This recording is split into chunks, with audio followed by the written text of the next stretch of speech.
अगर नहीं छोड़ा, नियम पूर्वक साधना करते रहे नाम जप की, तो एक दिन चित्त में रूप प्रकट होगा। ये नाम जप का फल है, रूप आएगा। जैसे गुरु कृपा से, संत कृपा से, सत्संग की कृपा से जीवन में नाम आया है, इसी प्रकार गुरु की कृपा, सत्संग कृपा चलती रहे और नाम जप चलता रहे, और कृपा लूटो संतों से, और सत्संग सुनो और भजन करो, फिर धीरे धीरे रूप प्रकट हो जाएगा। जब रूप प्रकट होगा, जैसे नाम जीवन में आया, फिर भगवान का रूप जीवन में आएगा, फिर तो चरणों से मुकुट तक, मुकुट से चरणों तक उन्हीं का चिंतन चलता रहेगा।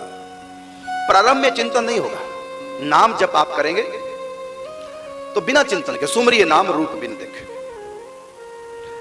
फिर अपने आप ही रूप प्रकट होगा। एक हमारे वृंदावन के संत, मेरे 11 गुरुओं में, शिक्षा गुरुओं में एक गुरु हैं, श्री बालकृष्ण दास जी महाराज, वेणु विनोद कुंज वाले महाराज जी, वृंदावन। एक बार की बात, वृंदावन में 2-4 विद्वान बैठे थे। उन विद्वानों से श्री बालकृष्ण दास जी महाराज ने पूछा, क्या कलयुग में साक्षात भगवान मिल सकते हैं? जैसे आप मेरे सामने, मैं आपके सामने, ऐसे प्रत्यक्ष कलयुग में भगवान मिल जाते हैं? उन विद्वानों ने कह दिया, क्योंकि वो किताबी ज्ञान था उनको, कि कलयुग में तो नहीं मिलते भगवान। हाँ, ध्यान में, स्वप्न में ऐसा मिलन हो सकता है, प्रत्यक्ष में नहीं मिलते। उस समय उम्र भी ज्यादा नहीं थी, अभी कुछ ही समय पहले घर छोड़ा था। साउथ इंडिया के रहने वाले थे, अभी जवान थे, युवा थे। वृंदावन में पहले तो काठमांडू, नेपाल आदि, कैलाश, मानसरोवर आदि तीर्थों की यात्रा की, फिर बाद में वृंदावन में आ गए। रासलीला देख करके यही मन लग गया वृंदावन में। अब चटपटी भगवान मिले, साक्षात भगवान मिले। प्रश्न कर दिया, क्या साक्षात भगवान कलयुग में मिल सकते हैं? तो उत्तर सामने से क्या मिला? नहीं मिलते। रोने लग गए, 3 दिन तक रोते रहे, खाना पीना भी छोड़ दो। जब भगवान ही नहीं मिलेंगे तो जीवन का क्या करना? क्यों हमारा जन्म कलयुग में हो गया? जब कलयुग में भगवान मिलते ही नहीं तो हाय हमारा जन्म कलयुग में क्यों हुआ? रोने लगे, दुखी हो गए। समाचार पहुंचा, उन दिनों बड़े ऊंचे संत श्री रामानुजाचार्य जी महाराज, उन तक समाचार पहुंचा, बुलाया गया। रोने का कारण बताया कि मुझको बताया कि कलयुग में साक्षात भगवान प्रकट नहीं मिलते, इसलिए रो रहा।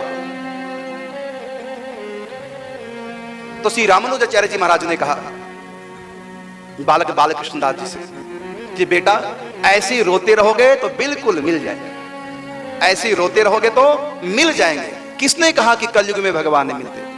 जितना आसानी से और जितना जल्दी कलयुग में भगवान मिलते हैं, इतना आसानी से और इतनी जल्दी द्वापर, त्रेता, सतयुग में नहीं मिलते थे। सतयुग में सब कुछ छोड़ करके ध्यान करो, तपस्या करो, तब जाके मन में भगवान आते थे, तब जाकर के मन पवित्र होता, भगवान की प्राप्ति होती।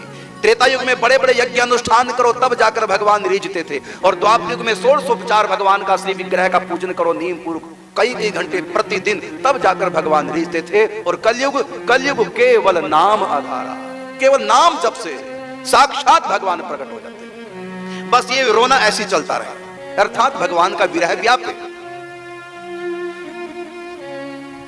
अब उनको अच्छा लगा कि मुझको भगवान मिल सकते हैं, और साधन क्या है?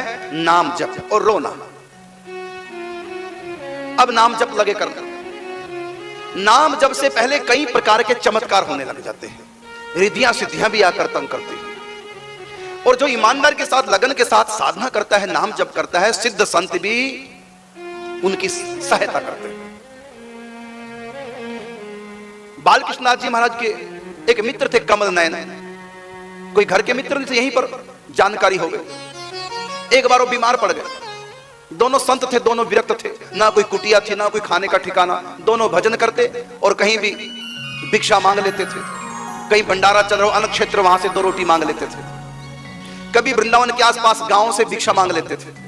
बस भजन करते। और भजन क्या करते? हरे राम राम राम हरे हरे, हरे कृष्ण कृष्ण कृष्ण हरे हरे। बस यही नाम। आज भी उनकी समाधि पे यही मंत्र लिखा हुआ है, हरे राम राम राम हरे हरे, हरे कृष्ण कृष्ण कृष्ण हरे।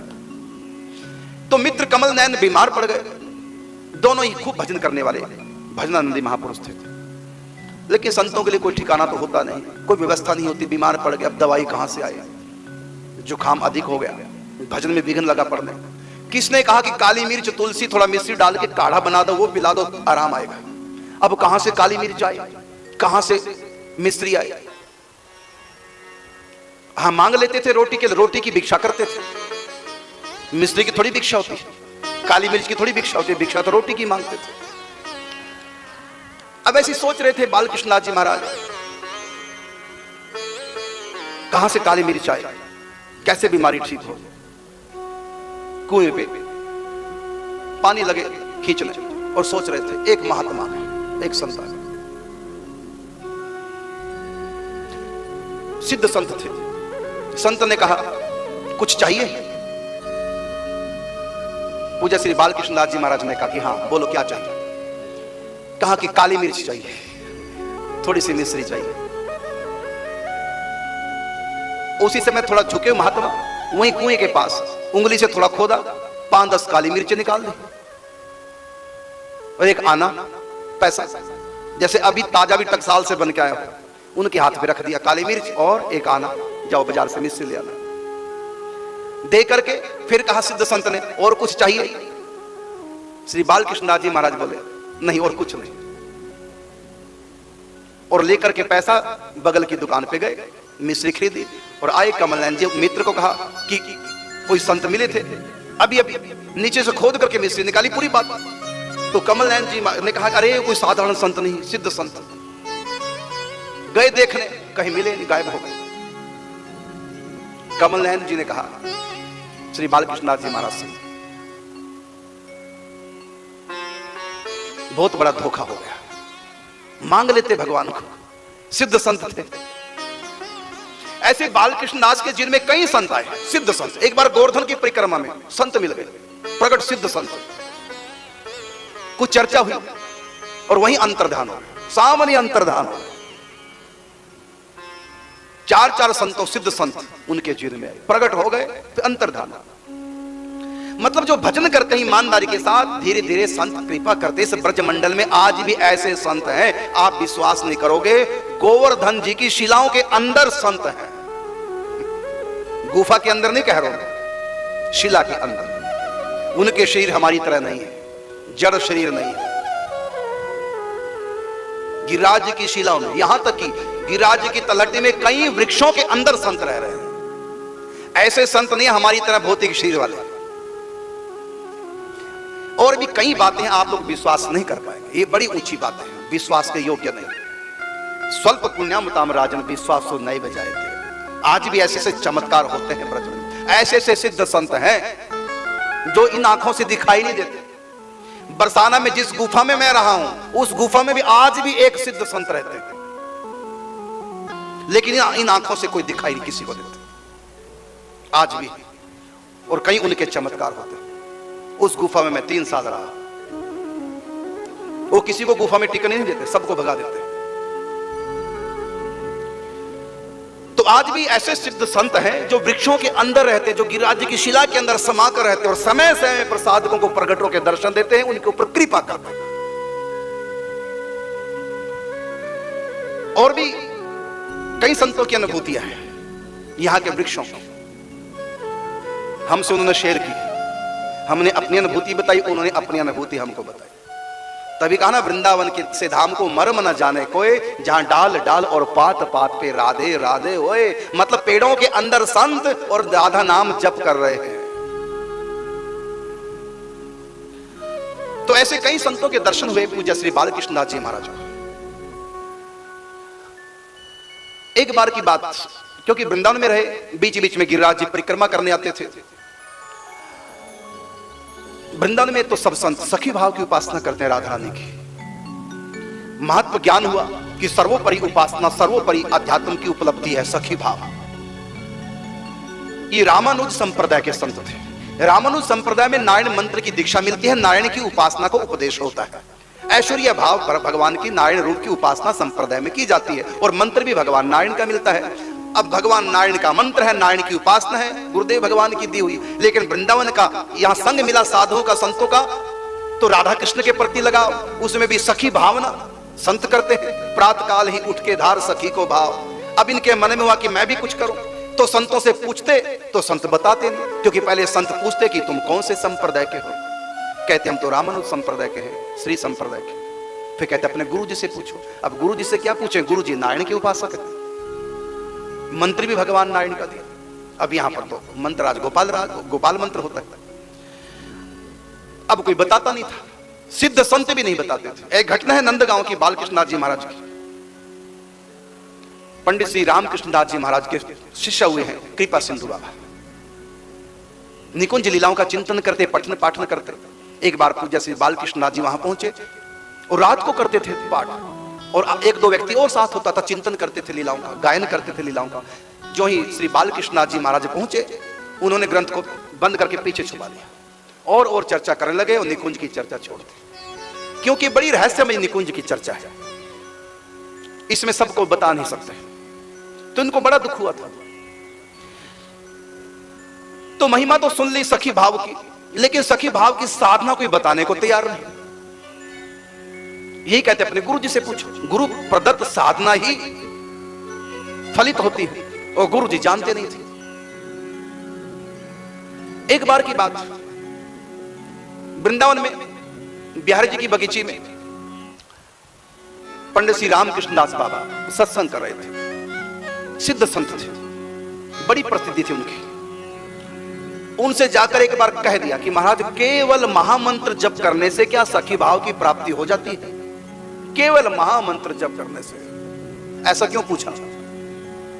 क्योंकि गोपाल मंत्र का मैं दीक्षा ले नहीं सकता, क्योंकि मैं श्री संप्रदाय से हूं, दीक्षा ले चुका हूं, और क्योंकि वैष्णव संप्रदाय भी।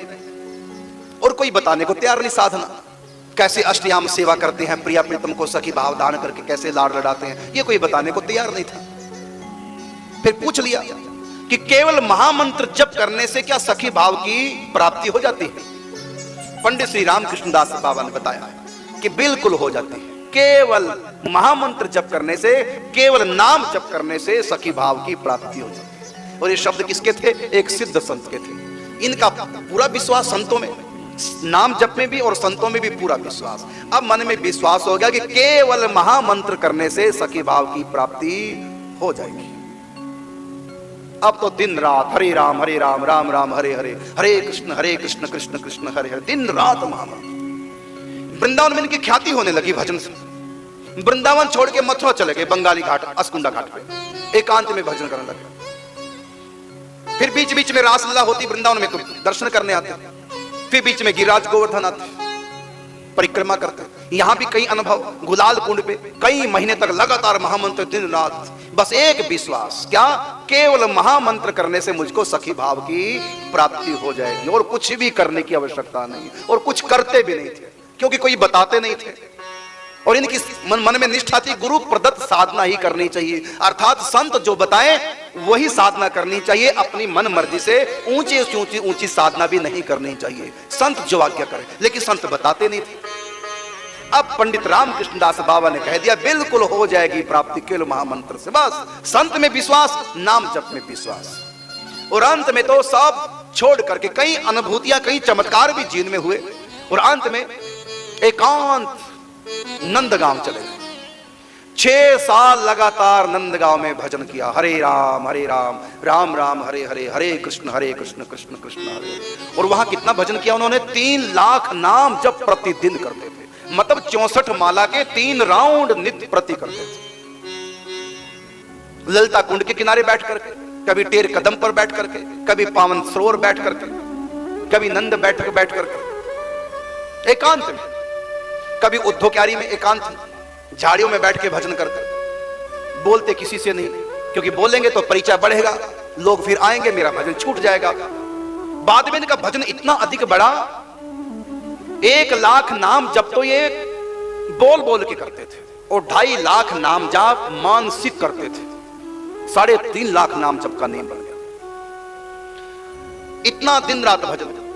लेकिन जहां जहां इन्होंने बैठ के भजन किया, वहां वहां पर अनेक विघ्न बाधाएं भी आती गई। जैसे कुंड के किनारे बैठ के भजन करते, वहां पर ब्रजवासी नहाने के लिए आ जाते, वो हल्ला गुल्ला करते। जहां भी इन्होंने भजन किया बैठ करके कोई ना कोई विघ्न, गाय चराने वाले आ जाते, ग्वाल बाल हंसी मजाक करते, इनके कानों तक आवाज आती, थोड़ा विघ्न पड़ता। एक बार पावन सरोवर बैठे इस चिंता में कि नंद गांव में कहां बैठ के भजन करूं जहां ना कोई मुझको देखे ना मुझको कोई दिखाई दे। एकांत। वहीं एक सिद्ध संत प्रकट हो गए, एक सिद्ध संत वहीं प्रकट हो गए। इसलिए मैं कहता हूं तुम लोग ईमानदारी के साथ लगन के साथ भजन करो, अनेक संत बैठे हैं तुम्हारा साथ देने के लिए। इसी ब्रज मंडल में कितने संत जो इन आंखों से दिखाई नहीं देते, वो बाल कृष्णदास जी महाराज के सामने प्रकट हो गए। बोले कुछ नहीं, इशारा किया यशोदा कुंड की तरफ। सोच क्या रहे थे मनी मन, विचार क्या कर रहे थे मनी मन, कौन सी एकांतिक जगह है जहां बैठ करके मैं दिन रात भजन करूं। सिद्ध संत प्रकट हुए, इशारा कर दिया यशोदा कुंड की तरफ। जिधर का इशारा किया उधर चल दिया। संत वो अंतर्धान हो गए, गायब हो गए वहीं पर इशारा करके। तो जिधर का इशारा किया उधर यशोदा कुंड था। वो यशोदा कुंड आज भी है नंदगांव से बरसाने की तरफ। नंदगांव में पड़ता थोड़ा सा हल्का सा बाहर। यहां पर यशोदा अपनी सखियों के साथ आती, स्नान करती थी। और कन्हैया जब गैया लेकर के वापस नंदगांव में, क्योंकि वहीं बगल में ही नंद बैठक गौशाला, जो दुधारू गाय थी जिनका दूध निकाला जाता उनकी वो गौशाला थी यशोदा कुंड के किनारे। आज भी वहां पर गौशाला है। तो कन्हैया जब गैया लेकर के आते गौशाला की तरफ तो वहीं पर वो कुंड, तो मैया संध्या के समय वहां खड़ी हो जाती। दिन भर का मेरा लाला भूखा प्यासा होगा। मैया वहां कन्हैया की आरती उतारती थी। आलाए बलाए जंगल की पीछे हट जाए, तो मैया यशोदा कन्हैया की आरती उतारती थी और साथ में लड्डू दूध खाने को पीने को देती थी। फिर कन्हैया गौशाला की तरफ मुड़ जाते थे। मैया निश्चिंत होकर के नंद भवन में आ जाती। फिर कन्हैया गैयों की व्यवस्था करके भवन में जाता। तो जिस कुंड के किनारे मैया यशोदा कन्हैया का बैठ करके इंतजार करती, प्रतीक्षा करती, और जिस कुंड में मैया यशोदा स्नान किया करती सखियों के साथ, वो आज भी कुंड है। उस कुंड का नाम यशोदा कुंड है। और पास में ही कुंड के किनारे दो शिलाएं हैं ऊट पटांग सी आकृतियों वाली, उनका नाम है हाउ बिलाऊ। बच्चों को डराने के लिए हवा जैसे कह देते हैं, तो मैया ने बनवाए थे कन्हैया को डराने के लिए, जिससे कन्हैया वन में ना चला जाए, भटक ना जाए। तो कन्हैया को डराने के लिए हाउ बिलाऊ दो पुतले से बनाए। आज भी वो यशोदा कुंड के किनारे वो दोनों पुतले। तो आ गई यशोदा कुंड। अब तो बढ़िया पक्का सरोवर बन गया, उस समय कच्चा था। बाल कृष्णदास जी महाराज आकर के संत के बारे में विचार कर रहे हैं कि यहीं के लिए संत ने इशारा किया था। यहां तो कोई जगह नहीं दिखाई दे रही है, ये तो रास्ता है आने जाने वाला। यहां तो ग्वालों की गैया आती हैं, जल पीती हैं, ग्वाल बाल भी आसपास। ये तो एकांतिक स्थल है, लेकिन इशारा तो यहीं का था। सोचा आसपास देखता हूं, शायद आसपास कोई जगह हो। बस यशोदा कुंड से वहीं बगल में ही 100 कदम चल करके देखा एक गुफा, जो 400 साल पुरानी गुफा। उस गुफा में रहकर कई संतों ने श्री कृष्ण के दर्शन किए, भजन किया, सिद्धि प्राप्त की। आजकल वो गुफा खाली, चारों तरफ झाड़ियां हैं, उधर खेत है और इस तरफ गौशाला है और गोबर डालने की जगह आसपास, और उस तरफ खेत बरसाने की तरफ, और एकदम एकांतिक, चारों तरफ झाड़ियां हैं, कोई वहां जाता भी नहीं। लगा कि हाँ ये स्थान है, यहां के लिए इशारा किया था, जो यशोदा कुंड से केवल 100 कदम की दूरी पर है। और गुफा उतरने की जगह है, नीचे थोड़ी गहरी है, लेकिन उसमें कोई लेट नहीं सकता, टेढ़ा भी लेट नहीं सकता, केवल बैठने भर की जगह है बस। और उसमें कोई खिड़की झरोखा नहीं है। हाँ, जो प्रवेश द्वार है उसमें से हल्का सा आ जाता है प्रकाश। उसमें जाले लटके थे। पास की गौशाला से गोबर लाए, लीपा पोता, स्वच्छ किया, परिमार्जित किया, फिर वहां बैठकर भजन किया एकांत में। दिन भर गुफा में रहते हैं। 3.5 लाख नाम जब तक संख्या पूरी नहीं होती तब तक गुफा से बाहर ही नहीं निकलते थे। वहां पर हमारी 84 कोस की यात्रा भी जाते यहीं पर, इसी जगह, लेकिन हम दर्शन नहीं करा पाते क्योंकि एक व्यक्ति के नीचे जाने की जगह है और हमारे पास 200 से 250 के बीच संगत रहती, यात्री रहते हैं, तो 200 व्यक्ति दर्शन करेंगे, कई घंटे लग जाएंगे। नंद बैठक के बगल में यशोदा कुंड, नंद बैठक के बीच में ये जगह है। यात्रा हमारी जाती है लेकिन गुफा के दर्शन नहीं कराते क्योंकि समय बहुत लग जाता, 2-3 घंटे लग जाएंगे, इतना समय नहीं होता। तो आज भी देखो उस गुफा में बैठने की जगह है, लेटने की नहीं। तो 3.5 लाख नाम जप करके भिक्षा के लिए गांव में जाते थे, रोटी मांग लाते, साग सब्जी कुछ नहीं, केवल रूखी रोटी, उसी को पा करके अपना सोए। कहां सोने की, तो गुफा में जगह नहीं। और देखो मच्छरों का भी मौसम आता, मैं तो आप बीती मेरी थी, मैंने भी ब्रज में पैदल भ्रमण किया था और कितने मच्छर काटते थे। रात भर सो नहीं सकता था, दिन में सोता था, रात को जगता था। और कहीं भी मैं सो जाता, कभी पेड़ के नीचे, कभी देखा गांव से बाहर स्कूल है एकांत में, वहां स्कूल में सो जाता, कहीं पेड़ के नीचे प्याला चबूतरा बना उस पे सो जाता, कई बार पुलिया पे भी मैं सोया। करवट नहीं बदल सकता, करवट बदलूंगा धाड़ से नीचे गिरूंगा। सड़क के ऊपर जो पुलिया बनी होती है आर पार पानी की, ऊपर दो दीवारें सी बनी होती दोनों तरफ, उस पुलिया पे भी मैं एक बार याद सोया। और मच्छर रात को सोने नहीं देते थे। बड़ी तपस्या, ये प्रभु की कृपा, कभी मुझको बुखार नहीं हुआ, ये उनकी कृपा थी। वो संभाल के, जुकाम तक नहीं होने दिया, बीमारी का नाम निशान भी नहीं। जब घर छोड़ा मैंने, आया तो बालक था, तो हमारी माता को तो यही चिंता हुई, बीमार पड़ गया तो कौन दवाई देगा। लेकिन ठाकुर जी कहते हैं कि चिंता की बात नहीं, मैं बीमार ही पड़ने नहीं दूंगा, तो बीमारी दवाई की बात ही नौबत नहीं आएगी। तो बालकृष्णनाथ जी महाराज उस छोटी सी गुफा में बैठ करके भजन करते, लेकिन सोए कहां, सोने की जगह थी। कभी कहीं सो जाते, जहां जगह मिल जाती रात काटते, और कैसे कैसे दिन बीताए, कैसे कैसे संतों की तपस्या होती। लेकिन भगवान भी कदम कदम पे संभालते रहते हैं, बीच बीच में परीक्षा भी होती है। ऐसी भजन की लगन लगी, ऐसी लगन लगी कि भिक्षा के लिए बाहर निकलते थे। एक बार की बात, एकादशी का दिन था। एकादशी को तो अन्न की भिक्षा मिलती नहीं, रोटी की भिक्षा मिलती नहीं, गुड़ की भिक्षा ले आए। इतना सा गुड़ मिल गया भिक्षा में, गुड़ खाकर आज गुजारा करना है। और झोली को रख दिया गुफा में और बैठ गए नाम जप करने के लिए। नाम जप करने बैठे तो 3 दिन तक बैठे ही रह गए। एकादशी गई, द्वादशी गई, त्रयोदशी की भी पूरा दिन चला गया, संध्या हो गई। बगल से निकलते एक व्यक्ति ने आवाज लगाई, राधे श्याम बाबा। अब बाबा की आंख खुली, झोली लेकर के बाहर आए कि बाहर बैठ के गुड़ खाएंगे। उस सज्जन ने पूछा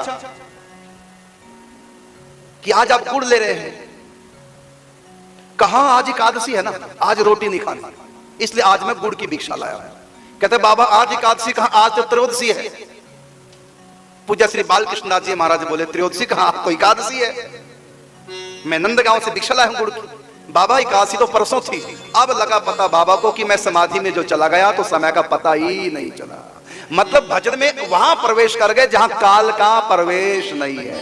कितनी ऊंची स्थिति भजन से आ गई, मतलब जहां काल का प्रवेश नहीं, समय का भी जहां प्रवेश नहीं, वहां पहुंच गए। पूरा रात एकादशी बैठे रहे, द्वादशी पूरा दिन, द्वादशी पूरी रात, त्रयोदशी पूरा दिन, और जब आंख खोली लगा अभी तो बैठा आज एकादशी।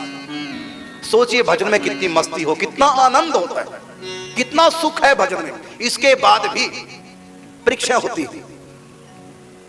फिर तो भजन में ऐसे डूबे, सोचा कि हर रोज भिक्षा लेने जाता हूं, समय खराब जाता है। 7 दिन की भिक्षा एक ही दिन ले आए, रोटियां मांग के 5-10 घरों से, बस पानी में भिगोते, कुचलते, दांतों के नीचे निगल देते। लेकिन शरीर तो शरीर है, इसकी अपनी मर्यादा है। शरीर तो अन्न पानी से चलेगा, तो शरीर के प्रतिकूल आहार कब तक शरीर झेलेगा। बीमार पड़ गए, पांडु रोग हो गया, लीवर खराब हो गया, सूखी रोटियां बासी खा खा के लीवर डैमेज हो गया, आंखें पीली, शरीर बिल्कुल कमजोर पीला पड़ गया। वहां पूछने वाला कोई नहीं, कोई तो है खैर पूछने वाला, लेकिन जो है वो भी नहीं पूछ रहा है। जो पूछने वाला है वो भी न जाने क्यों निष्ठुर क्या, वो भी परीक्षा लेते हैं। बीमार पड़ गए। रतनलाल बेरी वाले बड़े भावुक सज्जन उन दिनों बरसाने में रहते थे। नंद भवन का जो आंगन है वो उन्होंने बनवाया था, वहीं उन दिनों वास करते थे। उनसे थोड़ा बहुत हल्का सा परिचय था। उनको लगा पता जब बीमार है बाबा, क्या बीमारी, तो लगा पता कि तपस्या चल रही है, रूखी रोटियां बासी खा खा करके लीवर खराब कर दिया। उन दिनों बसें तो होती नहीं थी, टेम्पो वगैरह नहीं होते, बैलगाड़ी मांग के लाए, पैसा दे करके सेठ जी भगत जी बाबा को बैठाया बैलगाड़ी पे नंदगांव, और मथुरा हॉस्पिटल, सरकारी हॉस्पिटल, सिविल हॉस्पिटल में ले आए। यहां एडमिट कर लिया और छोड़ करके हॉस्पिटल में चल दिए अपने भजन के लिए, रतनलाल बेरी वाले भजन करने के लिए। एक तो संत, फिर हालत बाहर से फटीचर सी हालत, दुबले पतले, शरीर भी कृष्ण के साथ साथ धूल से दूषित, मैला कुचैले कपड़े, कौन धोएगा कपड़े बीमार के। बड़ी तपस्या होती है संतों, तन भी मैला, वस्त्र भी मैले, भूखे पेट पीठ से लगा हुआ है, आंखें भीतर धस रही है, डॉक्टर भी इग्नोर करते हैं, भिखारी समझ करके। कभी कभी आ जाते दवाई देने, आके पूछते भी नहीं कि कल जो दवाई दी बाबा जी ली कि नहीं ली, ये भी पूछते नहीं। उन्होंने सोचा कोई भिखारी है, राह चलता गया, इग्नोर करते थे। और दिन प्रतिदिन हॉस्पिटल में तबीयत बदलती चली गई, लेकिन इनका नाम जब अनवरत चल रहा है। अब भी उनका नेम नहीं छूटा, 3.5 लाख नाम जब रोज अब भी कर रहे हैं। कितने दिन हो गए? 15 दिन हो गए, कुछ अंदर गया ही नहीं। इतनी तबीयत खराब हो गई। रात के समय राउंड पे जब 3 डॉक्टर आए और जब देखा तो परस्पर इंग्लिश में बात करने लगे कि कहीं ये समझ ना जाए। कहते इसको भिखारी को, बाबा को बचना तो है ही नहीं, चलो अमुक इंजेक्शन लगा देते हैं, या तो मर ही जाएगा फिर या फिर बच ही जाएगा। सुन लिया बालकृष्णनाथ जी ने, ये तो मुझको मारने तो उतारू हो गए। अब तक छुप के रहे दिन रात, हरे राम राम राम हरे हरे, हरे कृष्ण कृष्ण। और ऐसे गुप्त रीति से डॉक्टरों को भी पता नहीं था कि दिन रात इनका भजन चल रहा। आंख बंद करके भगवान की लीलाओं के चिंतन में खोए रहते, नाम जब चलता। न इनको ये था कि मैं ठीक हो जाऊं, जो मेरे प्रभु की इच्छा होता रहे, अपना जब तक श्वास है तब तक जब चलता रहे, और मुझको सखी भाव की प्राप्ति होगी होगी होगी, ये विश्वास था नाम जब पर और संत की बात विश्वास था। इधर ये जहर का इंजेक्शन लगाने की सोच रहे। उस समय इन्होंने भी अंग्रेजी में बात करना शुरू कर दिया। मतलब इसलिए कि तुम जो अंग्रेजी में बोल रहे हो और मुझको मारने की प्लानिंग बना रहे हो, मैं समझ रहा हूं, लेकिन ऐसा नहीं कि डांटा हो, फटकारा हो कि तुम मुझको मारना चाह रहे हो, ये कुछ नहीं, बल्कि अंग्रेजी में प्रवचन करने शुरू कर दिए। ये मानव जन्म बड़ा दुर्लभ है, भजन करना चाहिए।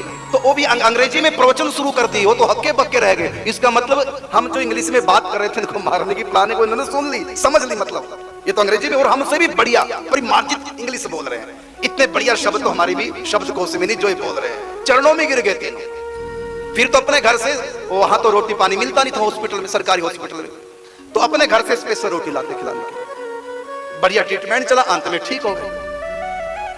बाद में कई सालों के बाद, भगवत प्राप्ति होने के बाद, जब ये भक्तों के यहाँ दिल्ली गए थे बालकृष्णनाथ जी महाराज, उसी घर में ये डॉक्टर भी पहुंच गए। अचानक उनके रिश्तेदार थे, उनकी टांग खराब हो गई, गैंग्रेन हो गया कि अब कटेगी टांग।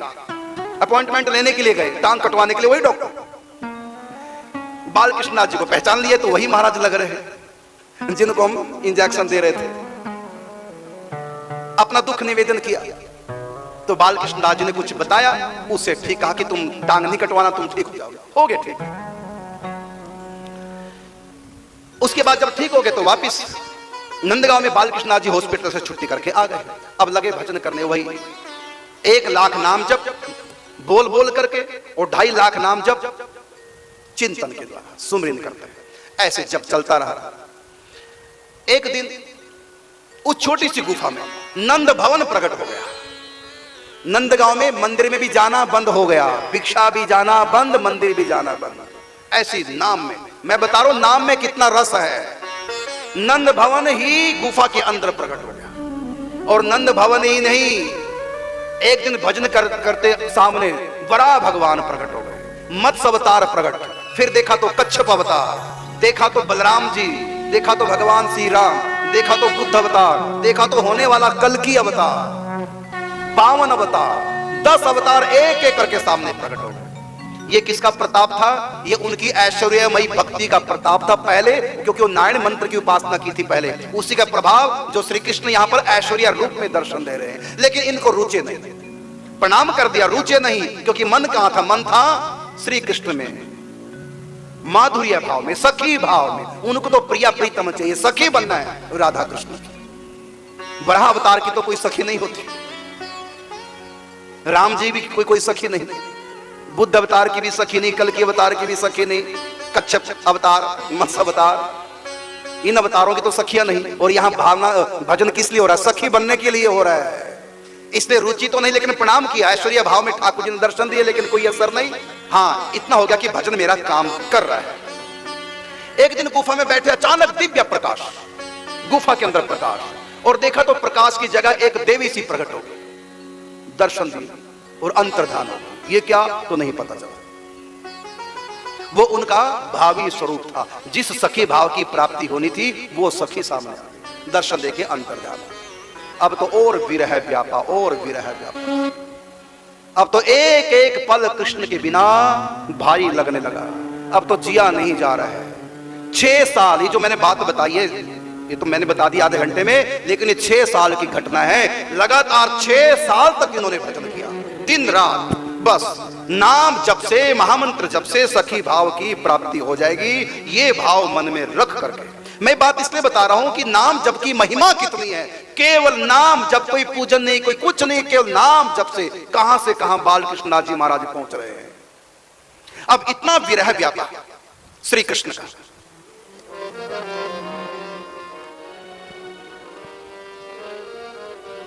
लागे ना जिया अब मेरा,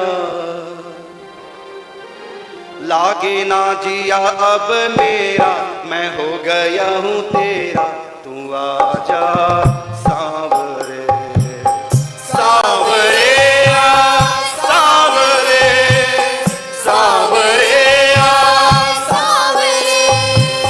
लागे ना जिया अब मेरा, मैं हो गया हूं तेरा, तू आजा सांवरे सांवरे सांवरे सांवरे सांवरे।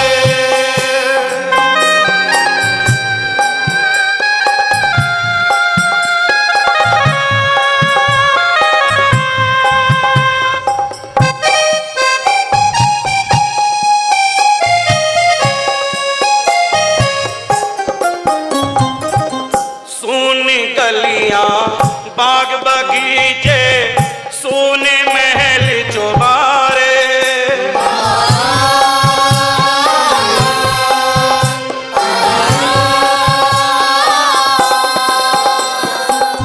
तुम बिन सारी दुनिया सूनी, चंदा बिन जो तारे, चंदा बिन जो तारे, चंदा बिन जो तारे।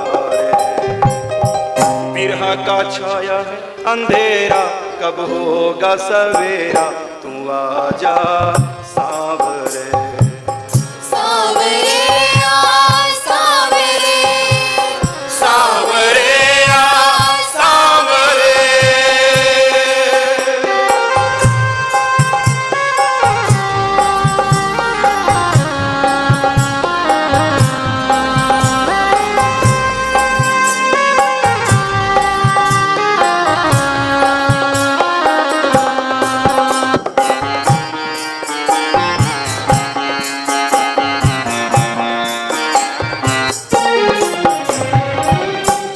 जाग के रात निकालूं, दिन भी पहाड़ जैसा,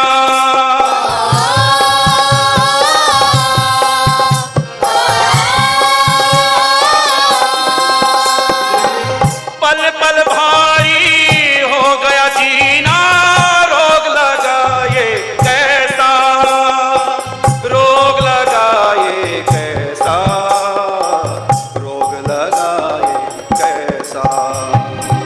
दिल में लगा के तूने डेरा, फिर मुख क्यों फेरा, तू आजा सांवरे सांवरे सांवरे सांवरे सांवरे।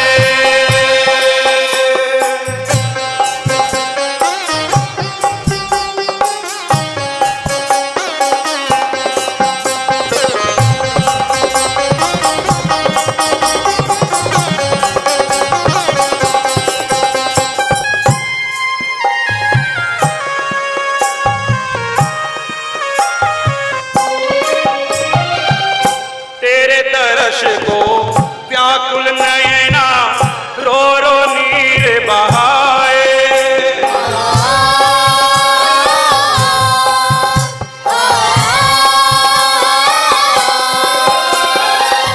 हर पल तेरी बाट निहारूं, तुम बिन चैन न आए, तुम बिन चैन न आए, तुम बिन चैन न आए। बिरहा ने मुझको है घेरा, रुलाया बहु तेरा, तू आजा सांवरे सांवरे सांवरे सांवरे सांवरे। लागे ना जिया अब मेरा, मैं हो गया हूँ तेरा, तू आजा सांवरे सांवरे।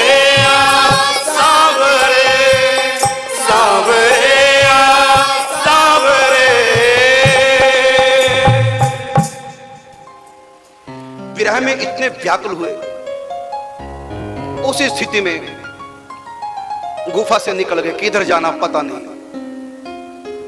चलते चलते उद्धव क्यारी पहुंच गए। एकांत झाड़ियों में जाकर के वो उद्धव क्यारी, जहां पर उद्धव गोपी संवाद हुआ था 6 महीने तक नंदगांव में, उस स्थान का नाम उद्धव क्यारी। एक छोटा सा उद्धव के नाम से चबूतरा बना हुआ था, पास में छोटा सा सरोवर था झाड़ियों के बीच में। आज भी वो स्थान है। चबूतरे पे बैठ करके रात्रि को रोने लगे, विरह में व्याकुल। या तो श्री कृष्ण मिले या फिर प्राण ही छूट गए। अचानक देखा सामने 2 कदम के वृक्षों के बीच में एक बालक किशोर टहल रहा है, लेकिन कृष्ण के विरह में ऐसे व्यथित, कुछ सोचा नहीं उसके बारे में, बस रो रहे हैं। ऐसी रोती रोती रात बीती। ग्वाल बाल लोग आए नंदगांव को, गैया लेकर के। देखा शोर शराबा हो गया, तब वहां से चले, फिर गुफा में चले। कोई भोजन नहीं, कोई स्नान नहीं। इस प्रकार दिन बिताया, रात हुई, फिर एकांत समझकर फिर उद्धव क्यारी चले गए। फिर रोने लगे। ये वही स्थल है जहां रो रो करके गोपियों ने इस ब्रज रज को भिगोया था। उद्धव गोपी संवाद स्थल। विरह में रोने लगे। मनी मन उद्धव से कहते कि मेरा संदेशा मेरे श्याम सुंदर तक पहुंचा था। फिर देखा रात्रि 12 बजे, फिर देखा कि उन्हीं दोनों कदम के वृक्ष के बीच में फिर वही बालक टहला है। कुछ विचार करें इसे कि कौन है बालक, बुद्धि काम नहीं कर रही। इतना अधिक विरह में व्यथित थे। रोते रोते रात बिताई। तीसरे दिन फिर वही घटना, वही बालक। पहचाना नहीं, उधर ध्यान ही नहीं दे रहे। इतना पता कोई बालक है, लेकिन कुछ सोचे, बुद्धि कुछ काम करे, लेकिन नहीं काम करे। इतना अधिक विरह। अचानक देखा एक दिव्य प्रकाश उन्हीं 2 कदम के वृक्षों के बीच में, जहां बालक टहल रहा था। दिव्य प्रकाश, एकदम दृष्टि के दिव्य प्रकाश कैसे? देखा तो बालक वहां गायब, उसके स्थान पर साक्षात भगवान श्री कृष्ण प्रकट खड़े। एकदम भागे, रोते व्याकुल, चरणों में जाकर गिर पड़े। बोल कुछ नहीं सके, दर्शन भी ढंग से नहीं कर पाए, वह भागे चरणों में गिर गए। जब चरणों में गिरे तो पूज्य श्री बाल कृष्णदास जी महाराज थे। लेकिन इसके बाद जब ठाकुर जी ने झुक करके उठाया, गले लगाया, कब तक दोनों एक दूसरे के गले लिपटे रहे तो नहीं पता। लेकिन जब गिरे थे चरणों में, उस समय दाढ़ी वाले संत थे श्री बाल कृष्णदास जी महाराज। लेकिन जो ही ठाकुर जी ने उठा के हृदय से लगाया, उन्होंने अपने आप को देखा एक किशोरी के रूप में, सखी के रूप में देखा अपने आप को। सुंदर श्रृंगार, 16 श्रृंगार, सुंदर रूप, फूलों का श्रृंगार ठाकुर जी का भी, और उन्होंने अपना भी देखा फूलों का श्रृंगार। मैं अली नाम की सखी हूं, इस भाव में अपने आप को देखा और लिपटे रहे एक दूसरे से। कब तक कुछ खबर नहीं, परस्पर कोई बात नहीं, भाव समाधि में डूब गए। कब ठाकुर जी अंतर्धान हुए कोई खबर नहीं। सुबह ग्वाल बाल गैया लेकर जब वहां से चले, उनका शोर शराबा हुआ, तब भाव समाधि को। मैंने बहुत संतों का इतिहास, जीवन चरित्र पढ़ा। पहले भगवान के दर्शन होते हैं, उसके बाद सखा या सखी भाव की प्राप्ति होती है। कितने दिन बाद कुछ कह नहीं सकते, साल बाद, 2 साल बाद, 10 साल बाद। ऐसा भी मैंने चित्र पढ़े कि दर्शन तो हो गए भगवान के, लेकिन अभी प्रेम प्राप्त नहीं हुआ, भाव प्राप्त नहीं हुआ। मृत्यु के समय पूज्य श्री राधे बाबा को भी दर्शन ठाकुर जी के हो गए, लेकिन सखी भाव की प्राप्ति कई वर्षों के बाद। पूज्य भाई जी को भी बंबई में ही भगवान के दर्शन हो गए थे, फिर साक्षात प्रकट में जसीडी बिहार में दर्शन हो गए थे, लेकिन प्रेम प्राप्ति नहीं हुई थी, सखी भाव की प्राप्ति उसके कई सालों के बाद। कैसे हुई ये गुप्त बात है, वहां भी दिव्य संतों की कृपा हुआ। लेकिन श्री कृष्ण के दर्शन और तुरंत सखी भाव की प्राप्ति, ये मैंने एक ही चरित्र से पढ़ा है। चरणों में जब गिरे तो दाढ़ी वाले, और जब उठे तो साड़ी वाले। लेकिन ये रूप को ये दूसरा अनुभव नहीं कर सकता, ये भीतर की बात है। बाहर से तो वही रूप है, लेकिन उनको देह का भान नहीं रहा बाहर का, बस मैं सखी। अब दाढ़ी वाले अपने आप को अनुभव नहीं कर रहे। अब तो साड़ी, सुंदर साड़ी, 16 श्रृंगार, फूलों का श्रृंगार, ठाकुर जी का भी फूलों का श्रृंगार, उनका भी फूलों का श्रृंगार। ये कथा मैंने जो बताई, ये बताने के लिए कि केवल नाम जप करने से भगवान के ऊंचे ऊंचे भगवदीय स्थिति, आध्यात्म जगत की सर्वोपरि स्थिति सखी भाव होता है, वहां तक ये नाम जप हमको ले जा सकता है। जो तुम चाहोगे नाम वही करेगा। संसार के सुख चाहिए, संसार के सुख देगा। संतान चाहिए, संतान देगा। धर्म अर्थ काम मुक्ति चाहिए, मुक्ति वो भी नाम से मिलेगी। और मुक्ति से भी आगे भगवत प्रेम, तो वो भी नाम से मिलेगा। सबसे ऊंची जो अध्यात्म जगत की स्थिति है वह सखी भाव से राधा माधव की प्राप्ति, वो केवल महामंत्र जप करने से हो गई। इसलिए मैं कहता हूं अधिक से अधिक नाम जाप करो। अधिक साधना सीखने की आवश्यकता नहीं, सीखो तो अच्छी बात है, करो। लेकिन यदि तुम कुछ भी सीख नहीं पाए, घबराने की आवश्यकता नहीं, थोड़े से ही काम चल जाएगा। बस सच्ची लगन से नाम जप करते रहो। और यहां मैं बता रहा हूं, जिन्होंने नाम जप किया ना, प्रारंभ में तो उनका नाम जप चला, लेकिन बाद में ध्यान सहित नाम जप हुआ है। यहां तक इनका नियम था, माला से जप करते 64 माला के 3 राउंड। अगर इनका मन इधर उधर कहीं चला जाता तो मन का रोक देते थे। नाम जप भले चल रहा है, लेकिन मन का नहीं खिसकाते आगे। भजन मानते नहीं थे यदि चिंतन नहीं हो रहा है, उसको गणना में लेते नहीं थे। मन को लाते, फिर श्री कृष्ण का चिंतन करते, तब आगे बढ़ते थे। तो चिंतन सहित इन्होंने 3.5 लाख नाम जप प्रतिदिन किया। लेकिन सच बात है, चिंतन अपने आप ही होने लगा, नाम की कृपा से चिंतन होने लगा। इसलिए मैं अपने प्रत्येक साधक को, प्रत्येक श्रोता को, दर्शक को कहना चाहूंगा, जो मुझको समय निम्बार्क एवं ईश्वर टीवी चैनल के माध्यम से, व्हाट्सएप के माध्यम से, फेसबुक के माध्यम से, यूट्यूब चैनल के माध्यम से जो भी समय मुझको सुन रहा है, आप विश्वास कीजिए, बहुत मेरे पास उदाहरण है, समय अधिक नहीं है। केवल नाम जप से सब काम बन जाएंगे। जो चाहोगे, धर्म अर्थ काम मोक्ष, और इन चारों से भी आगे भगवत प्रेम प्राप्ति केवल नाम जाप के सही। नाम जाप से सब कुछ मिल जाएगा। इसलिए कहा, सुमिरो सुमर सुमर सुख पाओ, कली कलेश तन माही मिटाओ। मुक्ति मिलेगी, दुखों से छुटकारा मिलेगा। संसार के सुख चाहिए वो मिलेंगे, अगर इससे भी आगे मुक्ति चाहिए वो मिलेगी, अगर मुक्ति से भी आगे भगवत प्रेम चाहिए वो भी केवल नाम जप से मिलेगा। आप और साधन करते रहिए, लेकिन मुख्य आप नाम जप को रखो। कीजिए पूजा, नाम जप करते हुए कीजिए, दान पुण्य नाम जप करते हुए कीजिए, परिक्रमा नाम जप करते हुए कीजिए, खेती बाड़ी कीजिए, नौकरी, सब काम करो, लेकिन नाम जप, हरि नाम जपते जपते सब काम करना सीखो। मन को मिले आराम, थोड़ा ध्यान करना सीखो, और हर वक्त ना करो तो सुबह शाम करना सीखो। पल में कमाल होगा, जीवन निहाल होगा, बस राम नाम जाप कर भूल के ना पा।